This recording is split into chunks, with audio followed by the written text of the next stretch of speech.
네, 하나님 말씀 고린도전서 15장 20절 말씀부터 22절입니다. 우리 다 같이 한 목소리로 읽을까요? 시작. 그러나 이제 그리스도께서 죽은 자 가운데서 다시 살아나사 잠자는 자들의 첫 열매가 되셨도다. 사망이 한 사람으로 말미암았으니 죽은 자의 부활도 한 사람으로 말미암는도다. 아담 안에서 모든 사람이 죽은 것 같이 그리스도 안에서 모든 사람이 삶을 얻으리라. 아멘. 여러분들, 우리 살아가면서 이런 날이 있지 않습니까? 아무 문제 없이 잘 살고 있는데 갑자기 브레이크에 걸린 것처럼 다 멈춰버린 그런 날들이 있죠.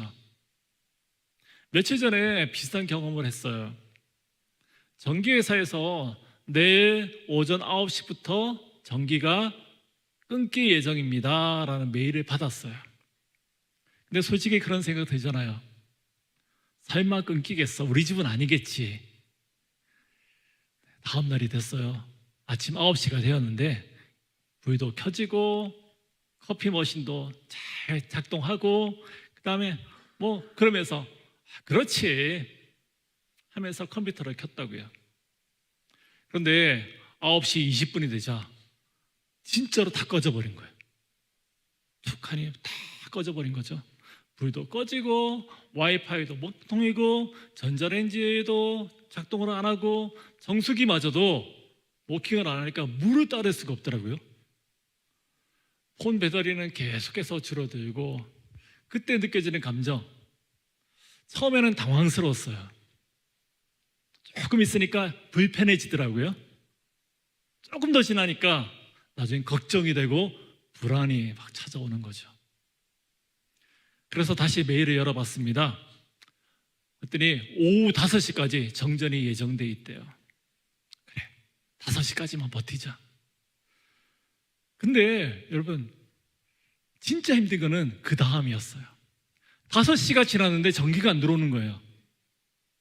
밥도 못 먹었거든요. 물도 겨우겨우 마셨는데 그 순간부터 느낌이 완전히 달라지는 거죠. 아, 이거 언제 끝나지? 혹시 이거 계속되는 거 아니야? 단순히 불편한 것이 아니라 끝이 보이지 않는다는 것이 참 사람을 힘들게 하는 것을 느꼈습니다. 여러분, 우리 인생도 다 그런 것 같아요. 처음에는 조금 힘든 시기겠지 하면서 버팁니다. 시간이 지나는데 안 바뀌어요. 그때부터는 이런 생각이 올라오지 않습니까? 이거 언제 끝나가지? 이거 계속되는 거 아니야? 그리고 결국에는 이 하나의 문장으로 정리되는 것 같아요. 내 인생 이거로 끝나는 것이 아닌가? 우리는 그런 상태를 한마디로 부릅니다. 절망이라고요. 근데 여러분, 성경은 이 상태를 그냥 힘든 시기다, 조금 지쳤을 뿐이다 이렇게 부드럽게 얘기하잖아요. 시간이 지나면 괜찮아질 거야 라고 위로도 하지 않아요. 오히려 굉장히 직설적으로 얘기합니다. 이건 죽음이라고요. 우리는 죽음이라고 하면은 잘 와닿지가 않죠. 그렇지 않나요? 여러분들에게 죽음이란 것은 할아버지, 할머니 이런 분들에게 해당되는 거 아닌가요? 라고 생각할 수 있어요. 그렇죠.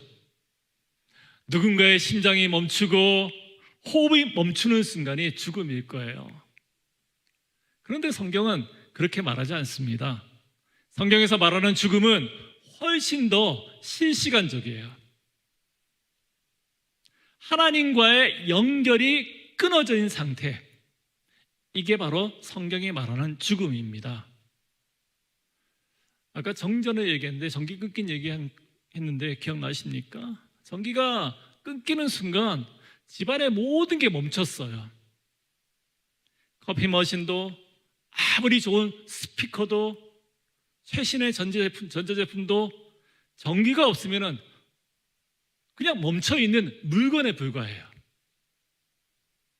우리 인생도 똑같습니다. 하나님과의 연결이 끊기는 순간 겉으로는 잘 돌아가는 것처럼 보이는데 속에서는 이미 멈추기 시작했다는 거예요. 성경은 이 문제를 첫 번째 사람인 아담으로부터 이야기를 설명합니다. 하나님이 아담에게 분명히 얘기했어요. 먹으면 죽는다고요. 여러분 알고 있죠? 네. 그런데 아담이 그 열매를 결국에는 먹었지요. 네. 여러분 이 이야기 잘 알고 있잖아요. 이 부분에서 똑똑한 친구들은 질문을 합니다. 근데 목사님, 아담 안 죽었잖아요. 아담은 그날 바로 쓰러지지 않았어요. 여전히 숨을 쉬고 걸어다니면서 말도 했습니다. 그런데 가장 중요한 게 끊어졌어요. 아담은 하나님을 피해 다니기 시작했어요. 숨었죠. 하나님이 무서웠기 때문인 것 같아요. 부끄러웠어요. 그리고 아담과 하와는 서로 너의 책임이다 라고 서로를 막 비난하기 시작했어요. 여러분 이게 뭘까요? 이미 죽은 상태가 된 거예요. 살아있는데, 겉은 살아있는데 하나님과의 관계가 끊어졌다고요. 이것이 성경이 말하는 죽음, 바로 그것입니다. 그때부터 인간 안에 하나의 치명적인 에러가 들어왔어요. 그게 뭐냐면 바로 죽음입니다. 사도 바울은 이렇게 말해요. 아담 안에서 모든 사람이 죽었다고요. 죽을 것이다 아니고 죽었다라고 얘기합니다. 또 이렇게 얘기하죠. 너희는 허물과 죄로 죽었던 자들이다 라고 얘기해요. 여러분 이거 지금 비유를 얘기하는 것이 아니에요. 바울은 지금 우리의 상태가, 인간의 상태가 어떠한지를 그대로 말하고 있는 겁니다. 우리 안에 이런 모습이 있었다고요. 여러분 이런 마음이 들 때가 있지 않습니까? 이유 없이 아무것도 하기 싫은 때가 있죠. 나는 왜 이렇지라고 스스로를 부끄럽게 여겼을 때가 있지요. 나는 왜 이거밖에 안 될까라고 하는 자책감도 들 때가 있지요. 혼자 있을 때는 그 불안감이 더 커지는 것 같아요. 그리고 어느 순간에 툭하니 이런 생각이 들죠. 내 인생 망한 거 아닌가? 여러분 이게 그냥 기분의 문제가 아니에요. 성경은 이런 문제를 훨씬 더 깊숙하게 얘기합니다. 이건 단순히 오늘 컨디션이 안 좋아라는 그런 차원의 문제가 아니라 하나님과 떨어져 있는 인간 안에서 드러나는 영적인 상태를 보여주는 하나의 심птом, 증상이라고 얘기하고 있어요. 성경이 말하는 죽음이라는 것은 숨이 멈추었다, 더 이상 숨을 쉬지 않는다, 이걸 말하는 것이 아니죠. 여러분 기억했으면 좋겠어요. 하나님과의 관계가 끊어진 상태라고요. 알았죠? 지금 그쪽만 계속 보고 얘기하는 거예요. 기억하라고. 우리 어른들은 다 알아 지금. 제가 여러분들하고 같이 예배를 드리면 참 설교 준비하기 힘들어요. 어떻게 하면 쉽게 잘 전달할 수 있을까? 그래서 설교를 굉장히 줄여요. 오늘 걱정하지 마세요. 길게 안 할 테니까. 누가 제일 고개 그렇게 끄떡했는지 나 알아. 하나님과의 관계가 끊어진 상태, 생명의 근원에서 떨어져 있는 상태, 그것을 죽음이라고 말합니다. 겉으로 보면 다 괜찮아 보여요. 학교도 다니고 출근도 하고 사람들이랑 웃기도 하고 SNS도 열심히 하고 모든 것이 잘 돌아가는 것 같습니다. 근데 마음 한쪽을 들여다보니까 한쪽에 꼭 이런 공간이 있는 거죠. 불이 꺼져 있는 방 하나가 또 있는 거예요. 아무도 들어가지 않고 나도 그곳에 들어가고 싶지 않아. 근데 그 안에서는 이런 소리가 들리는 거죠. 끝났어. 더 이상 안 돼. 그러면서 우리는 문을 쾅 닫죠. 스스로를 확 닫아요. 아무것도 아닌 것처럼, 없는 것처럼 덮어버려요. 사랑하는 여러분, 성경은 이런 상태를 이렇게 말합니다. 하나님 없이 살아가는 인간이 이렇다고요. 그건 영적으로 죽어있는 상태라고요. 근데 여러분, 오늘 이야기의 핵심은 여기서부터예요. 성경은 이 모든 절망의 상태, 이 절망을 단 하나의 문장으로 뒤집어 엎어버립니다. 20절 말씀은 이렇습니다. 그러나 이제 그리스도께서 죽은 자 가운데서 다시 살아나사 잠자는 자들의 첫 열매가 되셨도다. 아멘. 이 말씀 어떻게 시작하죠? 그러나 이제예요. 저는 이 그러나라는 단어가 성경에서 굉장히 강력한 단어라고 생각합니다. 왜냐하면 이건 단순한 접속사가 아니라 스토리 전체를 갈아엎는, 뒤집어 엎는 하나의 버튼과 같은 그런 단어예요. 앞구절을 보면 이렇습니다. 우리가 이 세상만 바라보고 산다면 우리는 가장 불쌍한 사람이다 라고 19절에서 이야기해요.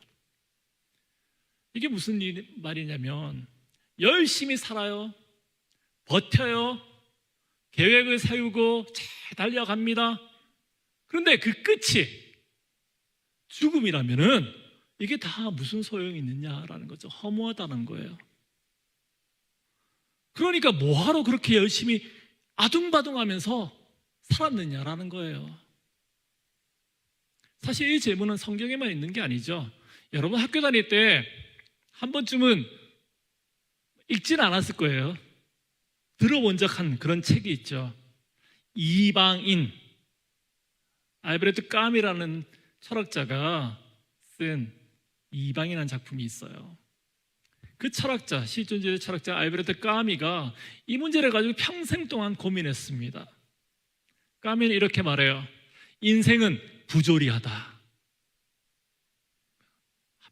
말이 안 된다는 거죠. 왜냐하면 우리는 인생의 이 의미를 찾으면서 살아가고 있는데, 근데 결국이 죽음이라는 거예요. 쉽게 말하면 이거예요. 열심히 공부했어요. 좋은 직업을 얻었어요. 돈도 벌었어요. 좋은 차도 사고요.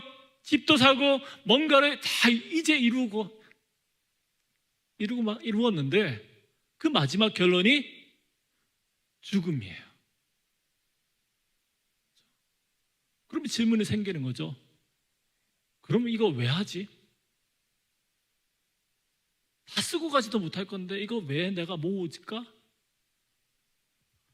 여러분, 이게 까미가 말하는 인간의 현실이에요. 뉴스 친구들 지금 무슨 말 하는가 싶죠? 여기 시니어도 여러 있는데 한번 생각해 보세요. 지겨웠던 12년 이제 거의 끝나가요. 야호. 좀 있으면 졸업식도 하죠. 대학생이 될 거예요. 대학교 가면 하고 싶은 것도 많고 해보고 싶은 것들, 만나고 싶은 것들 참 많이 있잖아요. 벌써 설레죠. 그런데 누가 옆에서 갑자기 이런 말을 하는 거예요. 야, 이거 죽으면 끝인데 다 의미가 없어. 별거 아니야. 어차피 끝. 누가 그런 얘기하면 해나, 기분 나쁘겠지. 너 대학 어디 갔다며? 다 소용없다고. 끝. 거기 왜 가? 그러면 굉장히 기분 나쁠 거예요. 너무 허탈하지 않겠어요? 성경에서 말하는 것이 바로 이거죠. 만약 인생이 이 세상에서 끝이라면, 이 세상이 끝이라면 우리는 가장 허무한 이야기를 지금 살고 있는 겁니다. 그런데 여러분, 이 까미라는 사람은 여기에서 평생을 고민했는데 답을 찾지 못했어요. 다 죽으니까요. 죽음을 이긴 사람이 없었기 때문이죠. 근데 거기에 하나님이 끼어드십니다. 뭐라고요? 그러나 이제라고요. 그런 뜻이에요. 지금까지는 그렇게 흘러왔을지는 모르지만 그렇게 살다가 끝나는 줄 알았지. 근데 아니야. 죽음이 지금까지는 주인인 것처럼 생각했지. 이제 끝났다라고 생각했을 거 아니야. 그런데 아니라고요. 여기 엄청난 선포가 하나 들어 있습니다. 그리스도께서 살아나셨다고요. 믿으십니까? 그리스도께서 살아나셨다라고요. 그러나 이제 그리스도께서 살아나셨다. 여러분, 이건 단순하게 어떤 기적이 일어났다라는 그런 얘기가 아닙니다. 여러분들이 하는 게임으로 치면은 룰이 바뀐 거예요. 게임의 패치가 완전히 뒤바뀐 사건입니다. 이전까지는 죽음이 끝이었는데 이제는 아니라는 거죠. 성경은 예수님을 첫 열매라고 쓰고 있습니다. 이게 무슨 뜻이냐면 첫 열매 1등이 아니라 보증이에요. 보증. 여러분, 엄마가 요리할 때 가끔씩 부르지 않아요? 샤롯, 엄마가 불러요? 뭐하러 불러요? 빨리 내려오라고? 밥 먹으라고? 저는 오늘 아침에도 저희 집사람이 저를 부르더라고요. 부르면 얼른 달려가야죠. 네! 하고 달려갔더니 이거 맛 좀 봐. 그렇지 않아요? 이거 맛 좀 봐. 짜, 싱거워. 엄마는 그리고 딱 쳐다보고 있죠. 어떤 답을 기다리고 있냐. 답이 나올 때까지 지금 그거 쳐다보고 있는 거예요. 이때 답을 잘해야 돼요. 만약에 싱거워 그러면은, 아니면 짜 그러면은 간이 맞을 때까지 계속 먹어야 돼. 싱거워하는 순간에 뭐 간장이라도 넣을 거 아니에요? 넣고 또 막 먹어봐. 싱거워? 또 넣고. 짜 그러면은 물 넣고 계속해서. 그러다가 밥 먹기 전에 찌개, 국 한 솥 다 먹을 수가 있어요. 그런데 간 맞아. 그럼 끝난 거죠. 더 이상 먹을 필요가 없는 거예요. 그 한마디가 전체를 보증하는 그런 신호기 때문이죠. 말이기 때문이에요. 네? 마찬가지예요. 예수님 한 분의 부활이죠. 예수님께서 살아나셨는데 예수님 한 분의 부활은 한 사람만 살아났다는 것이 아니라 이제는 죽음이 끝인 줄 알았는데 그것이 아니라는 선언이랍니다. 선언. 죽음이 끝인 줄 알았는데 예수님처럼 살아난다라는 그 사실을 말해주는 거예요. 예수님 한 분이 살아나셨는데 다른 모든 이들도 그렇게 살아날 수 있다라는 거죠. 당시 사람들은 부활을 이렇게 생각했습니다. 언젠가 먼 미래에 세상이 끝나면은 그런 부활의 일들이 일어날 것이다 라고 사람들은 생각했어요. 그런데 예수님께서 그걸 now, 그 당시 예수님 살고 있던 그때로 끄집어 땡겨온 거죠. 고통 가운데서 절망의 한복판에서 먼 미래에 당연히 있을 그 승리를 현실로 지금 우리가 살아가고 있는 지금으로 당겨오신 겁니다. 이거 이렇게 생각하시면 될 것 같아요. 한겨울인데 어느 날에 꽃 한 송이가 피었습니다. 그런데 그건 그냥 꽃이 아니죠. 이제 봄이 시작됐다는 신호와 같은 거 아니겠어요? 여러분, 우리의 인생도 마찬가지입니다. 아직 상황이 겨울과 같아요. 여전히 버거워요. 가끔 렉이 걸리는 것 같이 느껴질 때가 있어요. 그런데 우리 안에서 이미 다른 시스템이 돌아가기 시작하고 있는 거죠. 죽음이 아니라 생명이라는 시스템이에요. 절망이 아니라 부활이라는 시스템입니다. 멈추지 않는 놀라운 이들이 우리 심령 가운데 우리 속에서 일하고 있다라는 거죠. 그래서 우리는 이렇게 말할 수 있습니다. 아직 안 바뀐 것 같아도요. 모든 것이 똑같아 보여도요, 이미 시작했다고요. 여러분, 질문 하나 드리겠습니다. 여러분들의 인생 누가 쓰고 있습니까? 성경은 말합니다. 우리는 아담의 이야기에서 그리스도의 이야기로 이미 옮겨진 존재라고요. 아담의 이야기는 이래요. 열심히 살아도 결국에는 반복돼요. 결국에는 무너져요. 결국 끝난다라는 그런 이야기입니다. 쭉 올라가는 것 같지만 결국엔 떨어지죠. 끝. 하지만 그리스도의 이야기는 달라요. 죽음으로 끝나는 것이 아니라 죽음에서 부활로, 그리고 다시 시작이 그 흐름입니다. 네. 그래서 그리스도의 이야기는 실패했어도 아직 안 끝났다라고 쓰고 있어요. 관계가 무너졌다 할지라도 여기서 다시 시작이다. 늦었다고 생각할 때, 그렇게 느껴질 때 지금부터 시작이다라고 쓰고 있다라는 겁니다. 여러분, 하나님은 우리가 끝이라고 쓴 그 찍어버린 마침표를 그대로 두지 않아요. 우리는 끝이라고 쓰는데 하나님은 거기다 손을 살짝 떼가지고 그것을 꼬리를 살짝 붙여서 쉼표로 만드시는 분이에요. 네? 하나님은 우리의 인생의 펜을, 여러분들의 인생의 그 펜을 아직 내려놓지 않고 계세요. 여러분들이 망했다라고 쓰는 그 자리에 하나님은 이렇게 쓰십니다. 뭐라고요? 부활이라고요. 네, 부활이라고요. 이제 선택은 하나예요. 그 펜을 계속해서 내가 들고 있을 것인가, 아니면 하나님께 맡길 것인가예요. 내가 들고 있으면은 마침표, 하나님이 들고 있으면 마침표가 뭐가 된다고요? 쉼표가 된다고요. 부활을 믿는다는 것은 세상은 원래 이래라고 포기하는 것이 아니라 오히려 이렇게 말하는 겁니다. 여기서도 하나님께서 다시 시작한다고요. 여러분들의 삶의 자리, 그 자리에서 하나님께서 다시 시작하고 있습니다. 그래서 우리의 인생의 이야기는 끝이 아닌 거예요. 지금도 계속해서 쓰고 있는 하나님의 이야기입니다. 그래서 오늘 이 부활의 아침에 우리의 마음속에 있는 그 단어를 내려놓기를 원합니다. 어떤 단어죠? 끝이란 단어예요. 그 대신에 이 한 문장을 붙들고 나가기를 바라요.